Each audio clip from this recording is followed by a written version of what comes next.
सूर्य जिवंत देखावा मृत्युंजय.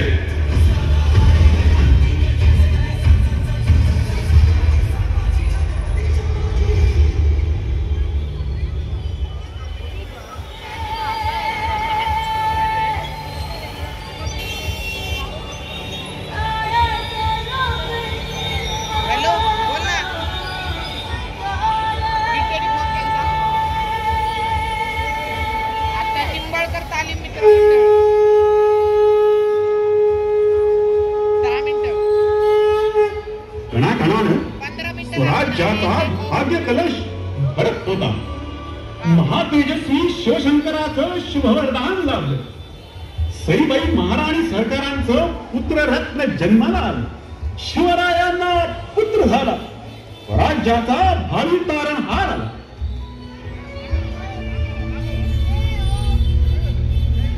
केवळ 2 वर्षांचं कोवळं वय असतानाच मातृछत्र हरपूनही आईची जागा घेतलेल्या जिजामातेच्या वात्सल्य छायेत शंभूराजे शिवराज्यात रंगले. व्यावहारिक शिक्षणाला रामायण महाभारताची जोड होतीच. महालात राहत असलेल्या छायाला जंगलाची ओढ होती. रणांगण खेळवत होतं. गोमाजी नाईक पानसंबळांच्या कुशल मार्गदर्शनाखाली शस्त्रास्त्रांचं शिक्षण सुरू झालं. आज अजून मी सरावाला नाही. गोमाजी बाबा दाखले त्यांनी रुसले ती. रुसल्या? अरे मग समजूत काढायला त्यांना हाताला धरून इथं आणायचं. पण हाताला यायला पाहिजे ती. आला राग आणि लागले सरासरा कडा चढायला. अरे त्यो धोक्याचा कडा. अहो आम्ही मस्त हातापाया पडतोय. पण बाळराज निस्ती चित्तेची चपळाई आणि खारीची चालाकी जे बघा की.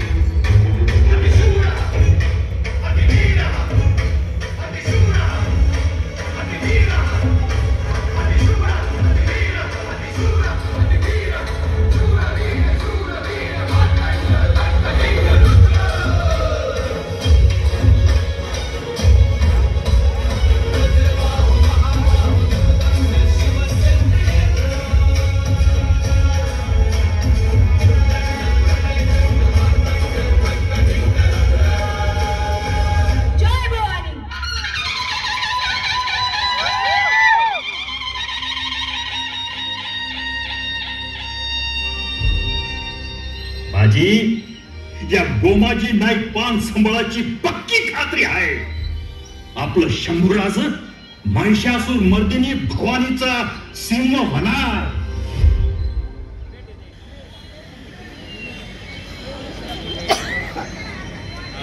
या या या या धाकलं राज या. जिगरीचं मैदान आणि सरावाचा आखाडा हाय ह्यो. मर्दुमकीच्या या जाग्याला रुसून बसायचं नसतं. तुटून पडायचं असतं. कसं ते रणांगणावर गनिमाची गर्दन तुटून पडावी म्हणूनच ना. भले शाबास गोमाजी काका. पण लढण्यासाठीच तर रुसलो होतो आम्ही. म्हणजे हात पवित्रे चूट घाई चक्री सगळं आधी मनापासून करतो आम्ही. पण किती दिवस त्या बारक्या शमशेरीने खेळायचं.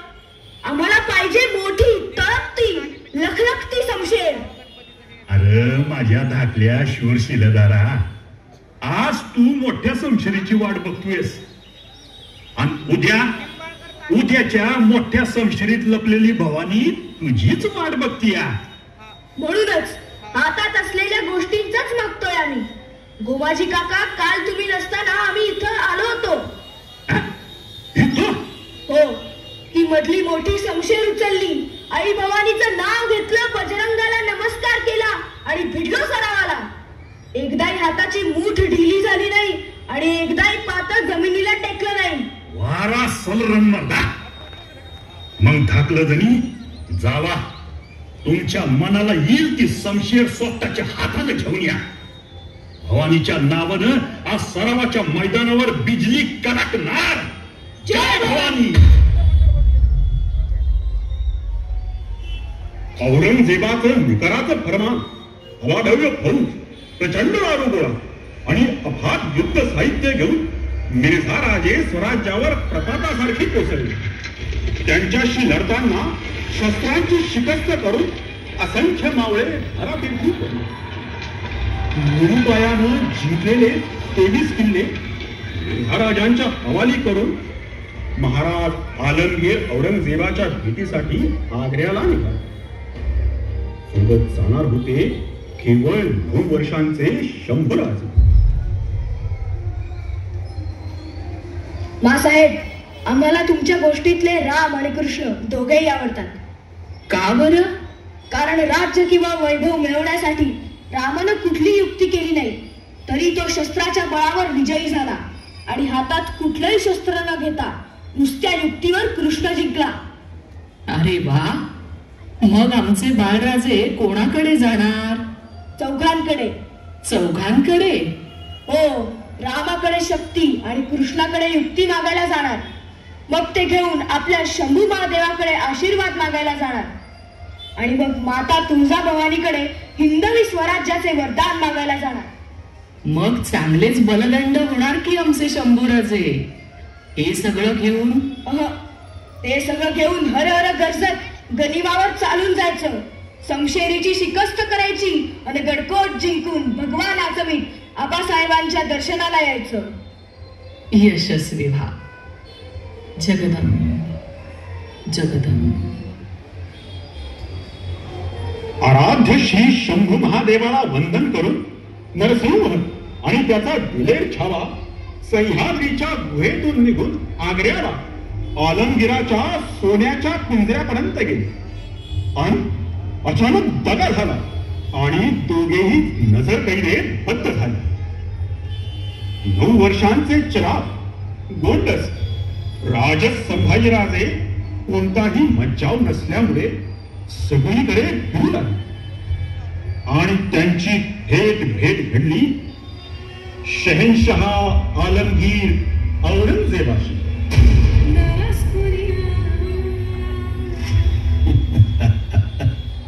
आइए आइए बरखुरदार, बड़ी खुशी हुई आपसे मिलकर. दिखने में तो बड़े गुलजार और शेरे सूरत हो. बच्चा भी तो शेर का ही हूँ. वो शेर जो अभी हमारे शिकंजे में है. आपको मालूम है उन्हें क्यों हमारे पास इतना दूर आना पड़ा? यही सवाल हमने आबा साहब से भी किया था. बहुत खूब. तो फिर क्या बोले आपके आबा साहब? ते म्हणाले अच्छे काम के लिए दूर जाना पड़ता है. अच्छे काम के लिए. बहुत खूब. मतलब कंसाला मारायला कृष्णाला गोकुळ सोडलं, रावणाचा नाश करायला रामाला अयोध्या सोडून लंकेला जावं लागलं. ठीक ठीक, वो सब जाने दो, वो जाने दो. आपको मालूम है यहाँ क्या करना है? हाँ, पूरी तरह से मालूम है. आबा साहब ने और राव साहब ने सब बताया है हमें. क्या क्या बताया है उन्होंने?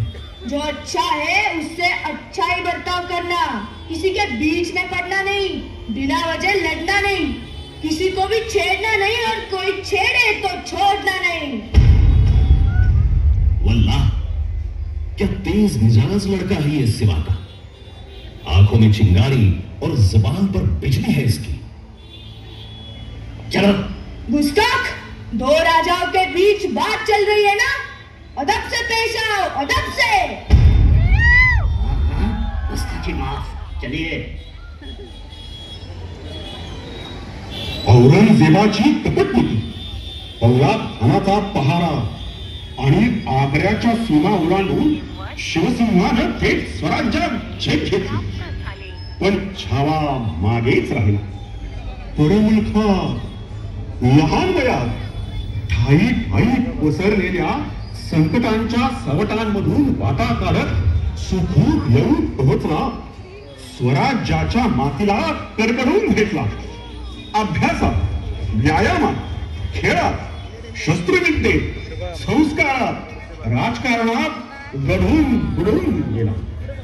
शक्तीचं वर्धन, बुद्धीचं संवर्धन होत होतं. वाढत्या वयानं भाग्यशाली भविष्याची अक्षतांनी आणि सरदार पिलाजीराव शिर्क्यांची कन्या राजाऊ भोसल्यांची राजलक्ष्मी झाली. दिसामासानं तेज होत चाललेल्या शंभूराजांची समशे मैदानावर जेवढी बेभान होती तेवढीच लेखणी कागदावर प्रतिभावान होती. इंग्रजीसह 14 भाषांचं ज्ञान, संस्कृत पांडित्य, व्याकरणावर प्रभुत्व आणि रचनेतलं लालित्य यांचं मनोहर दर्शन नायिका भेद, बुधभूषण अशा रसिक मान्य संस्कृत ग्रंथाचे करते आणि त्याचबरोबर धाडसावर पाय देऊन धोक्याला आवाहन देत प्राणप्रिय भगवान नभाला भिडवणारीही होते. रणधुंजार शिवपुत्र शंभुराज.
मुजरा आबासाहेब, या बाळराज, तुमच्याबद्दल एक वेगळीच वार्ता कानी आली आहे.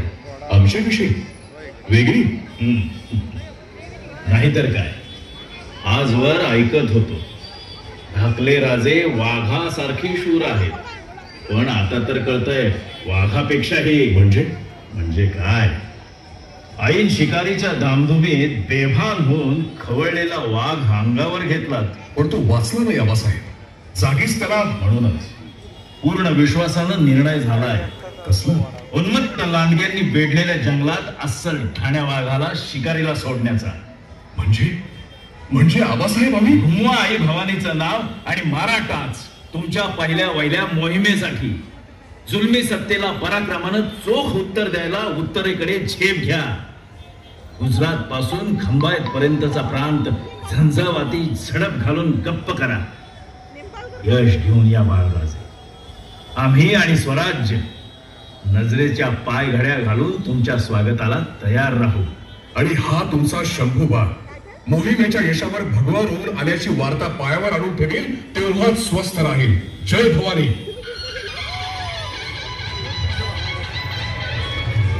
रणधुंदार शिवगणांच्या साथीनं अफाट शंभूतांडव घडलं आणि प्राप्त झालं दिगंतय अस्मानी फते. पहिली हत्यारी मोहीम पूर्णपणे यशस्वी झाल्याचा आभार भेटून गेलेला आनंद. रणमर्द शंभूराजांच्या जयश्रीनं स्वराज्याची भूमी सागर गडकोट आनंदात न्हाली. परमपावन हिंदवी स्वराज्य संस्थापक नवयुगंधर श्री शिवप्रभू छत्रपती झाले. महाराज प्रौढ प्रताप पुरंदर क्षत्रिय कुलावतांस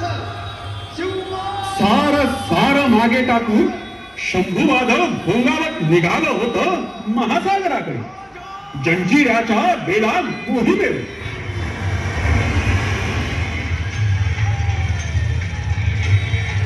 काही एवढी मोठी पत्रास नाही लागून गेली त्या सिद्धीची. आपल्या स्वराज्यावर उठणारे, घरदार उठणारे, लेकी सुना ओढून देणारे त्याचे हात छाटून टाका. धूळ थाड उडवा, घेरा जंजिरा तुटून पडा. दुश्मनाची लांडगे तोड करा. उन्मत्त महिषासुराची खंडोळी करणारी माय भवानी आपल्या पाठीशी आहे. आता यश आपलंच आहे. एकालाही सोडू नका. शर्थ करा.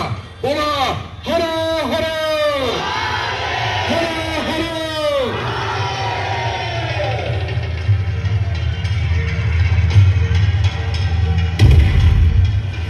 आणि महासागरावर भरात थोडं तांडव सुरू झालं. शंभूराजांच्या आज्ञेनं तो असताना आग ओकू लागला. त्याच वेळी त्यांनी जंजिऱ्यापर्यंत सेतू बांधण्याच्या आव्हानालाही हात घातला. त्या प्रचंड धडाक्यापुढे सिद्धीचा जोम आणि जोर ओसरू लागला.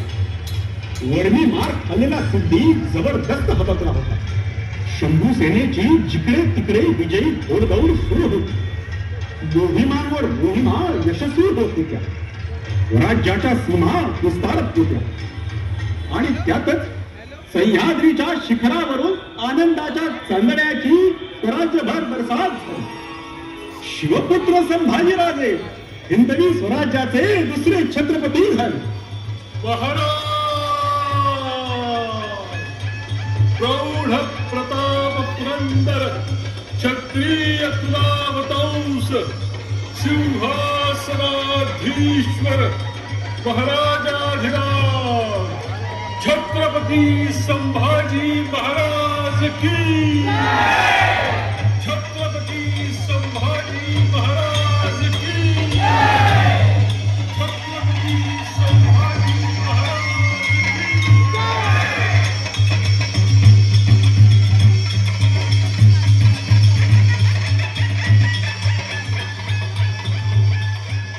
संभाजी राजांच्या छत्रपती पदाच्या शरपेचा महाराष्ट्र लक्ष्मीनं आणखी एक मानाचा विजय पुरा खोवला.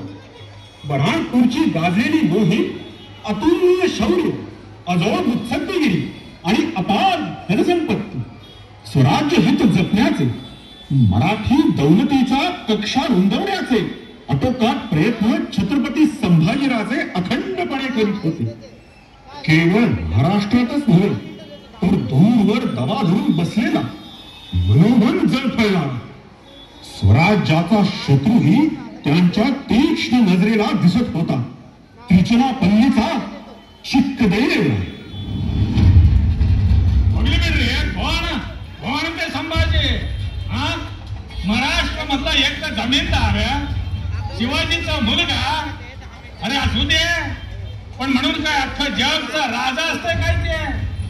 आमच्याकडे काही शस्त्र नाही का ते धरायला हात नाही का ते शस्त्राला धार नाही म्हणतो आम्ही.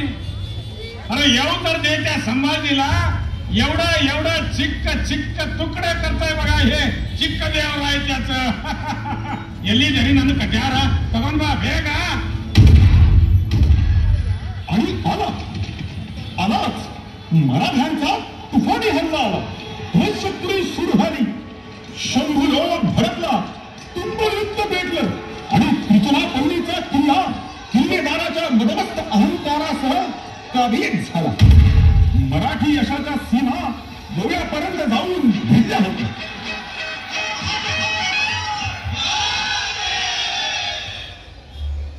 खंडूजी, इंग्रजांचा वकील केजवीन भेटायला आलाय म्हणे. अहो तरी काय म्हणतोय ते? आबासाहेबांनी या टोपीकरांना पुरतं ओळखलं होतं. केजवीन काय म्हणतोय ते तर पाहू.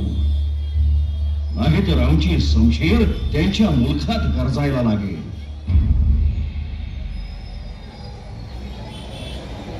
वेलकम मिस्टर केजवीन. Glad to meet you, Your Majesty. As soon as I received your letter, I discussed the issue with the most honorable person of the East India Company, and they called me for the further discussions. Mr. Keswin, you know how we conquered Goa, Surat. We can even attack on Mumbai and we will win easily. Still we call you for negotiations. Yes, Your Majesty. I will try to negotiate in the most positive way, Your Majesty. Mr. Keswin, it will better for you to get money and need not fight. Otherwise, we better know how to grab it. Yes, Your Majesty. I am sure about the deal. Let me inform your proposal to buy Bombay from us to the East India Company. Mr. Keswin, you can please go now. Thank you, Your Majesty. गणकोटांकडे वाकड्या नजरेनं पाण्याचं कोणाचं धाडस होत नव्हतं. कोणी केलं तर शंभू वादळापुढे त्याच्या ठिकऱ्या उडत होत्या. पण त्याच वेळी अस्तनित निखारेही फुलत होते. राज्य सत्तेच्या अधिकाराआडून स्वार्थी विंचवांच्या नांग्याही वळवळू लागल्या होत्या.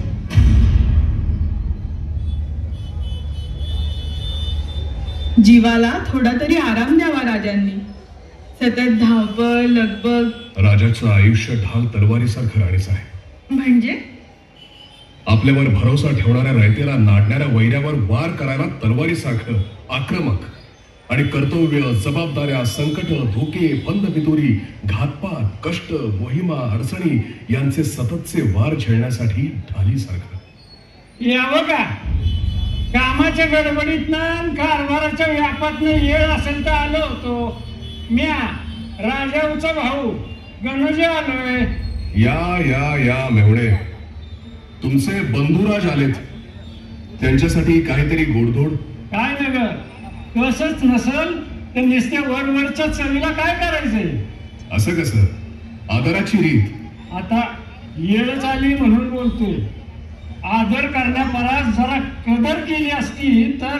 मेवणे, आज एकदम असं का मोहरा धरलाय राजाऊचा भाऊ? मग काय, सामान्य माणसानं आपली जागा ओळखूनच बोललेलं बरं. म्हणजे मतलब आमच्या ध्यानी आला नाही. आपले मेवणे म्हणण्याची लायकी असती तर आज वतनदार म्हणून राहिलो नसतो का. हे काय बोलताय दादासाहेब? नात्यात आणि संबंधात जवळीक असली तरी शब्दांना आणि वर्तनाला मर्यादा असते. असं का? मग वारसदारी मिरवताना जबाबदारी निभावता काय येत नाही? दादासाहेब साफ साफ बोला मेवणे, आमची कसली जिम्मेदारी? तुमच्या आबासाहेबांचा सबूत पाळण्याची. यांचा सबूत मानता नव्हे तुम्ही? मतलब आम्हाला आमच्या वतनाशी मतलब. आमच्या एका वतनानं काय होतंय आमच्या कानाला ऐकू येतो तुमच्या आबासाहेबांचा सबूत आणि डोळ्याला दिसतं फक्त आमचं वतन. हो, असं प्रत्येक घरकऱ्याने म्हटलं तर स्वराज्याची फौज उभी राहील का? आपच सांगतो, आमचं वतन जर नाही मिळालं तर काय? एवढंच सांगतो, याचा नतीजा चांगला होणार नाही. शमशेर आमच्याकडे बी आहे आणि तिला धार लावायचा दगड बी. असं मग जाता जाता हेही ऐकून ठेवा, यापुढे अशी छत्रपती शंभू महाराजांची बेअदबी करायला येणार असाल तर इथं स्वागत करायला तलवार असेल आणि तुम्ही गेल्यावर बंद करायला गडाचं महाद्वार असेल. बस, नुसतं म्यान नव्ह, मनगट बी बोलतंय आमचं. तुमचं धाडसच कसं झालं हे बोलण्याचं?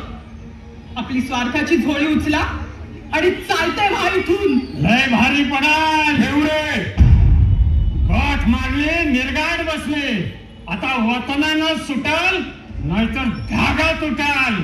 जातो म्या. राम राम. निघा. तो धागा तुटला नाही, पण स्वार्थाच्या, कडवटपणाच्या, अनिष्टतेच्या धाग्यात गुंतत गेला आणि खंडपितुरीचं एक पाताळ यंत्री जाळ तयार झालं. तुमशी हसत औरंगजेबानं मुकर्रब खानाला हुकूम फरमावला आणि त्यानं गुपचूप कारस्थान रचून ते फेकलं नेमकं कोकणातल्या संगमेश्वराला.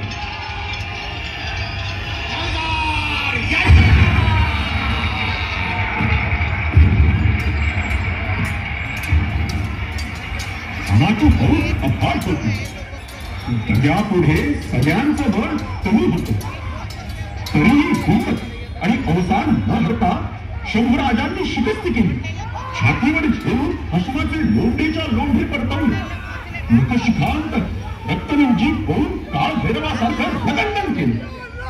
सुंदर छावा काहीच झाला आणि मराठमोळ्या निष्ठेला काळीमा फासणारी दुर्दैवी धिंड निघाली.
राजा जी, देख रहे हो, आप आए और ये क्या हो गया?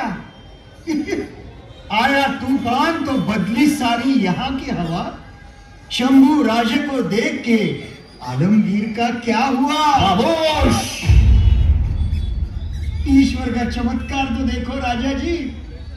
राजन तुम हो साचे, खूब लड़े हो जंग। देख तुम्हारा तेज तखत तेजत औरंग।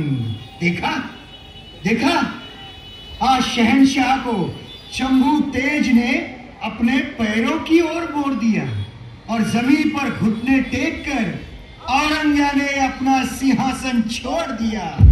खामोश! तमीज से पेश आओ। आइए फर्जंदे सिवा, आइए। वहां हमारी कैद में तुम भूख प्यास से तड़प रहे थे और हम यहाँ तुम्हें मिलने के लिए तड़प रहे थे।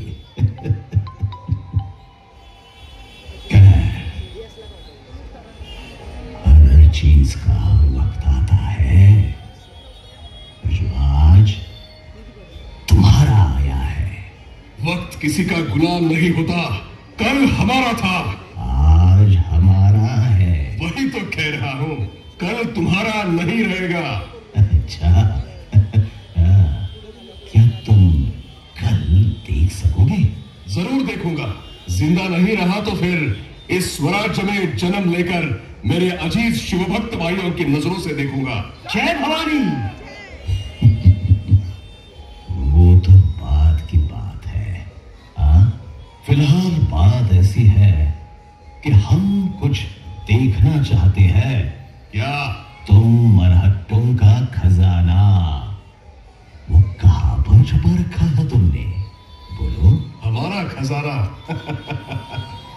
वो तो हमारे नस नस में है। वहां सोना चांदी है मां भवानी के नाम की, और हीरे जवाहरत है शंभू महादेव के जय जयकार की। लूटोगे? है हिम्मत? जबान को लगाम दो संभा। हमारी हिम्मत तो देख ली तूने, अब हम तुम्हारी तड़प देखेंगे।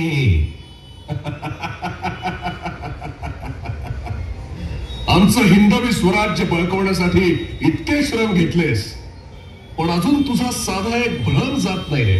एकदा मरणाला आव्हान देत पुढे पडलेलं पाऊल माघारी जात नसतं, आणि तुझ्यासारख्या लांडग्या पुढे मराठी वाघांचं कुत्रा होत नसतं। कळलं का औरंगिया? हम फिर तुम्हें कहते हैं, तमीज से पेश आओ। अकड़ तोड़ने की और नाता जोड़ने की बात करते हैं।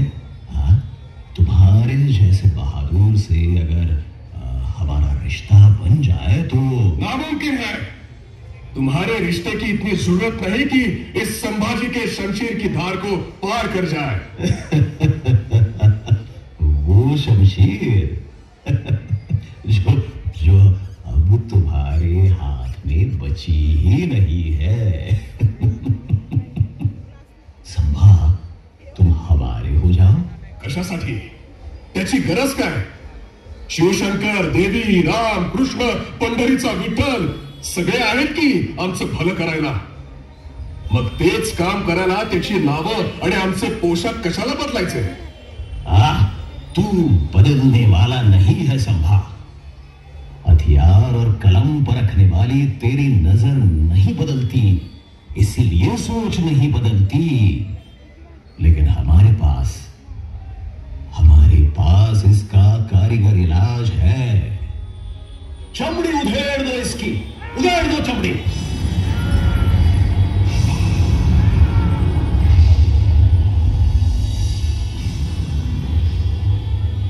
नैनं छिन्दन्ति शस्त्राणि, नैनं दहति पावकः, न चैनं क्लेदयन्त्यापो, न शोषयति मारुतः।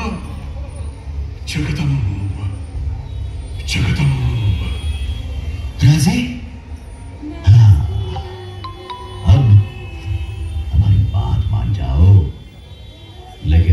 तुम्हारे इस औरंगजेब के रहम से जान बच सकती है। सब कुछ वापस मिल सकता है तुम्हें। गलत, मनसबदारी, शान शौकत, सब कुछ। अरे एका हातात पाठीत खूप असण्याचा खंजीर आणि दुसऱ्या हातात सत्तेची वकवक असणारा तू मला काय लालूच देणार रे औरंग्या? तू कसला